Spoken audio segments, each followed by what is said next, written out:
توقین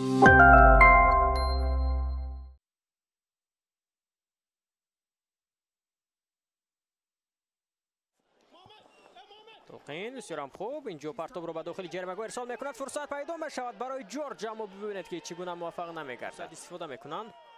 ضربه مستقیم اجرا کرده شد از جانب توقین.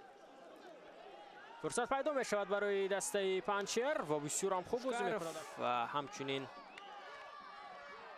محمد رسول اودینایف هستند و میبینیم که تو بران سال 2019 و در همون بازی یک چند بازی در تیم ملی ازبکستان نیز داشت و ما همین بازیگر در بازی اول که سرافشان با رفشان بازی داشت و اونجا بازی نتیجه رو ادامه دادند.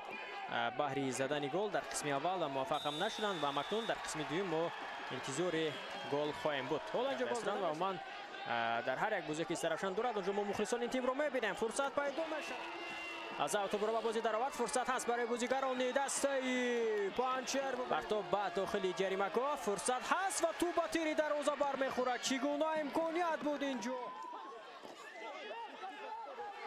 فرصت پیدا میشد برای بازیگران دسته پنچر.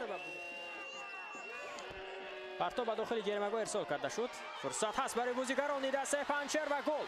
حساب 1-0 پنچر اکنون در حساب پیش میبراید و مؤلفی گل میگردد اینجا.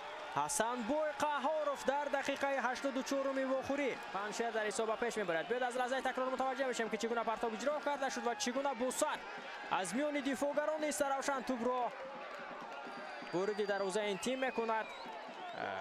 اسایت سرافشان بازیگران ذخیروی خیلی هم کم هستند و آنجا مثلا حالا توقین ارگشف خیلی هم خسته گردیده است و کسی نیست که او را در میدان موقع او را عوض کند. کارت سرخ بزرگ از استقلال مساوی با خوجند باخت از ریگرتاده است مساوی با اسیلات و حالا باشد